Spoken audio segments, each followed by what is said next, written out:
guys, it's Anna here from Disrupt Tutoring, and as always, it's such a pleasure to join you. Today, we're going to be answering a grade 8 Natural Sciences Energy and Change question taken from the Herzia Middle School November 2015 exam paper. So let's dive straight in.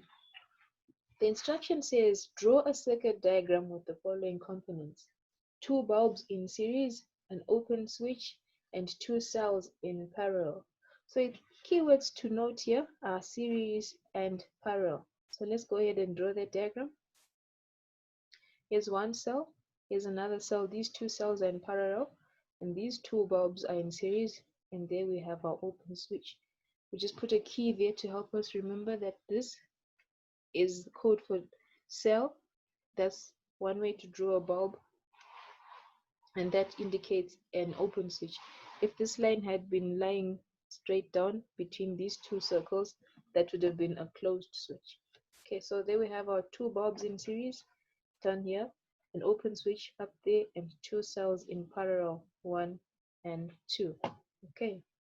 In an investigation to find out the effect of the length of wire on the brightness of a bulb, grade 8C set up an experiment with the following: 3 cells, a cell holder, different lengths of nichrome wires, a bulb, and a switch. And 3.2.1 asks us to give an aim for this investigation. So if we read the 3.2, we can actually derive an aim from this sentence. Okay, we can say that the aim of the investigation is to investigate the relationship between the length of nichrome wire on the brightness of the bulb. Or we can write that in different words and say, to find out what effect the length of wire has on the brightness of the bulb. Okay, so what we can write that in either of these ways, or in the words that will bring out that we're trying to see what effect the length of the wire will have on the brightness of the bulb. Okay, so that's the aim of the investigation.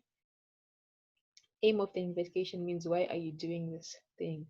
All right, let's move on. Suggest a hypothesis for grade 8C's investigation. Now we can say that we want to, a hypothesis is what we are guessing or what we think is going to happen. So one hypothesis that we can set is that altering the length of nichrome wire in the circuit affects the brightness of the bulb. This is what we think is going to happen. So that is the hypothesis.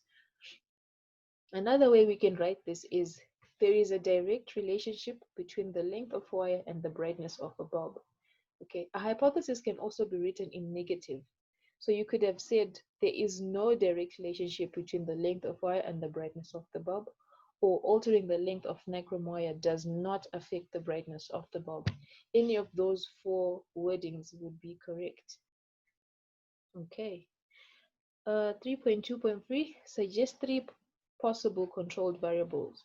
Now we need to remember that controlled variables are the ones that are held constant or kept the same throughout the experiment. So from what we were told, 3 possible controlled variables could be the following. First of all, the type of wire being used. We were told that they're using nichrome wire, and you need to keep the wire type constant so it doesn't affect the experiment. So that's one possible controlled variable. A second one is the length of time the experiment is conducted in each instance, to give all the wire length a fair chance. And the third possible controlled variable is the amount of current that is going to be passed through the circuit, regardless of the length of the wire. All right, now the final part of this question, identify the independent and dependent variable of the investigation.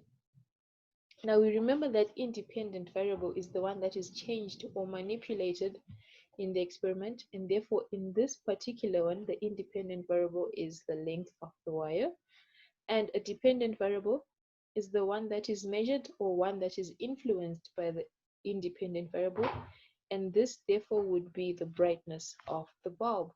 All right, so that's that for this fun stuff about electrical circuits. But before I go, I'd like to say thank you to our epic sponsor for making this video possible. Be sure to read about them in the description provided. Also remember that if you head over to our website, you will find more of these epic tutorial videos. And if you can't find the answer to your question, send us your question and we'll gladly respond with the personalized video just for you. Until the next time, stay epic.